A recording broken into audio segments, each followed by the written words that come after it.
Teenage Mutant Ninja Turtles issue number 5 from Mirage Comics. So yeah, this came out in 1985, October of 1985. This takes place after Fugitoid, which was the previous video.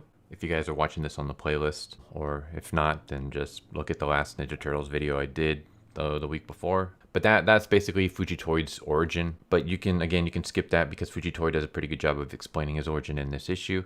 This takes place immediately also after issue number 4. So in issue number 4, the Turtles break into the TCRI building to save Master Splinter. They discover the Utroms and the Transmat device, and they actually accidentally go through the Transmat device, which teleports them to an alien city called P-Block. I believe that's how you pronounce it. And so the Turtles flash into a alley where Fugitoid, Professor Honeycutt. Should I call him Honeycutt or Fugitoid?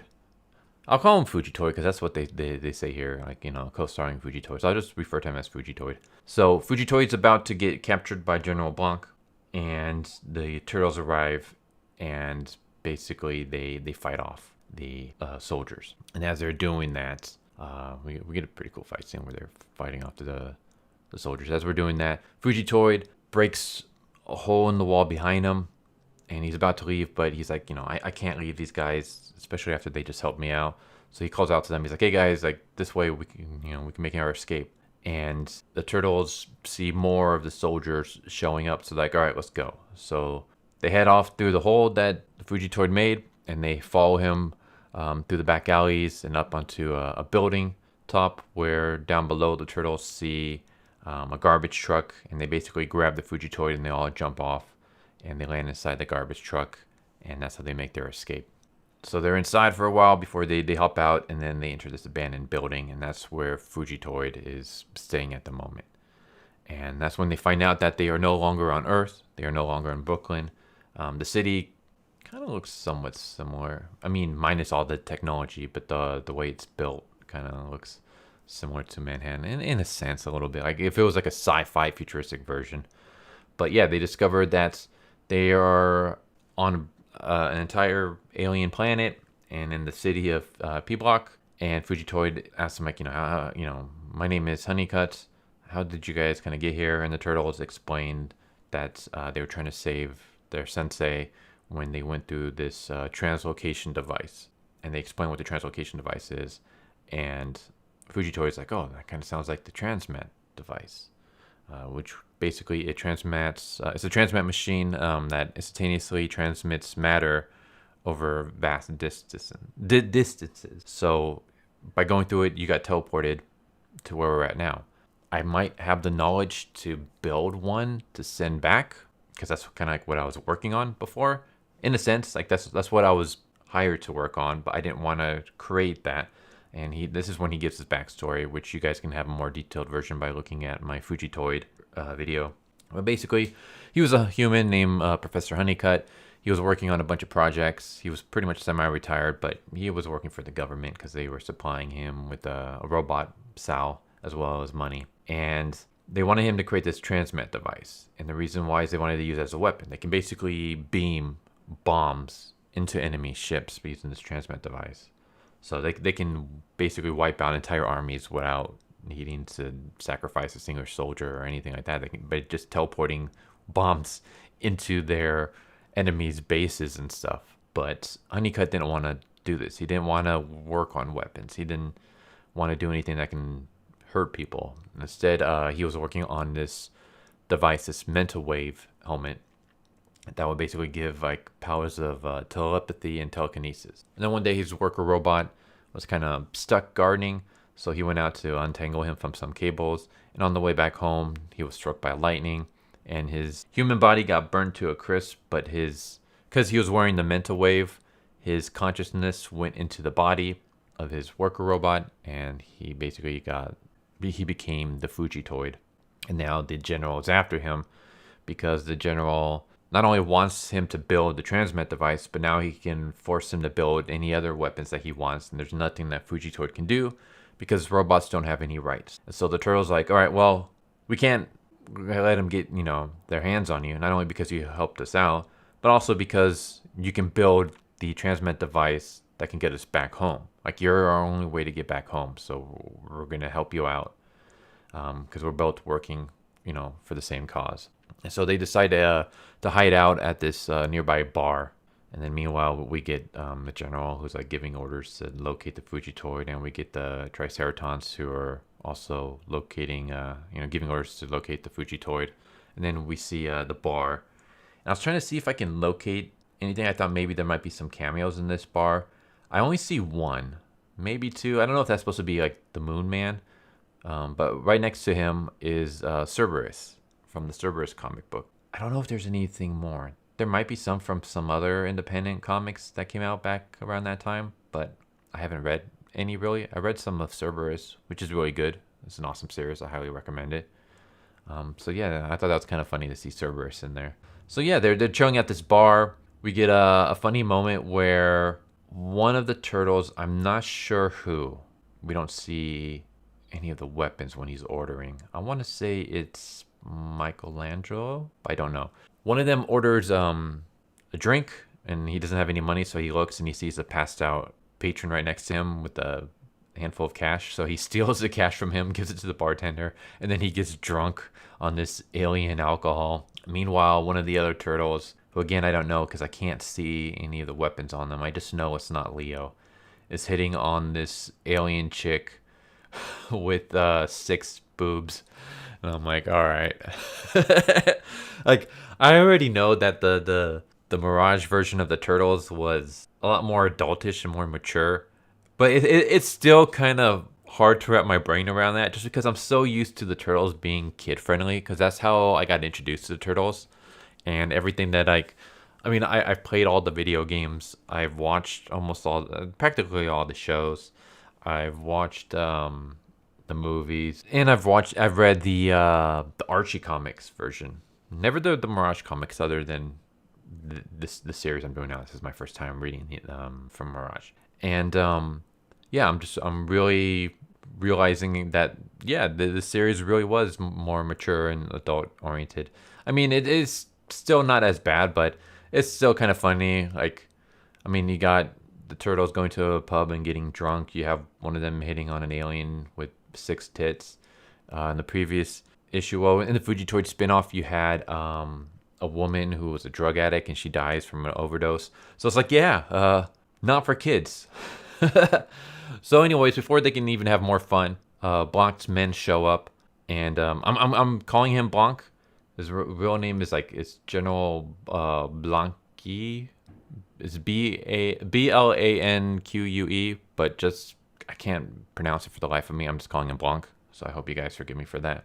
So yeah, General Blanc's men show up, and so we have a shootout. The turtles, we have another moment where one of the turtles, I believe it's Raphael, he grabs a pistol from one of the aliens, and he actually kind of pulls him in front of him and uses him as a human shield, and the alien gets shot in the chest and dies.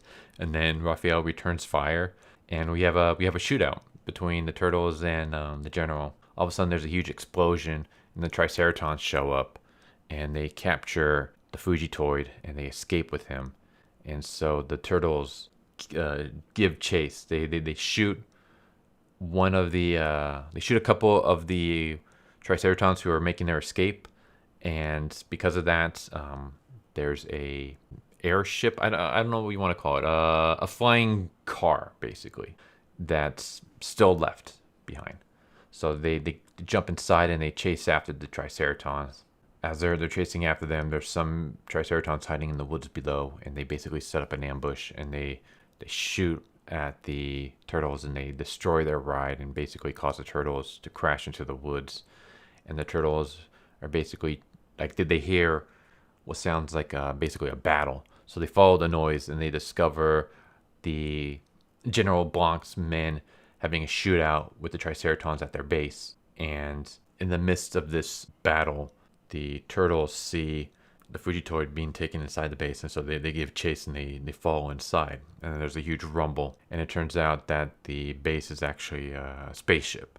And the Triceratons, they leave, and they fly off into space, and they arrive at their hideout, which is this pretty cool looking space city that's built into this asteroid. I was like, oh, that looks pretty sweet. Meanwhile, we cut to the turtles who are inside the cargo hold, and they are suffocating to death because they're running out of air, and that's where the issue ends. So yeah, there's the end of issue number 5. And I thought, all right, like I'm loving where this series is going. This is so cool. I wasn't really sure how I would like the turtles, like already jumping into another, like, you know, alien planet. Like, I know that's a thing with the turtles, but I kind of felt like doing that at the end of issue 4 and then beginning with issue number 5, they're already on an alien planet, might be like a little too soon. But no, I mean, it's still it's a fun story, and I'm enjoying it. So yeah, I will say that I know this is kind of heresy to say, and I've said it before, but I am one of those people that does enjoy the fact that because of the cartoons, the turtles nowadays have their different colored bandanas, and they have their names, or they have the names, their first initial on their belts, because it makes things easier to figure out who's who. I know you can judge by who's who based off of what weapon they're carrying, but as I've shown earlier in this issue, there are times when you can't really see who's who. Like, Leo's always easy to tell because he has the strap that goes across his chest to hold his katanas, but the other characters, you can't really see who they are at times, like especially Mikey and Raphael. Sometimes it's hard because their weapons are, they keep them not at their sides, but at their backs. So I didn't really know who was getting drunk or who was hitting on the alien chick with 6 tits. So, I mean, thankfully, like, that kind of stuff wasn't really important. But if we do get to like important parts, it would be nice to be able to tell who's who. So yeah, and I will also say that I am one of those people that, like, I do like the colored version. Basically, this series originally came out in black and white, and then there was a color reprint where all the interiors were colorized. And I know some people don't like that. I do, just because it makes things easier. But I am going to review all the issues as they were originally created in black and white.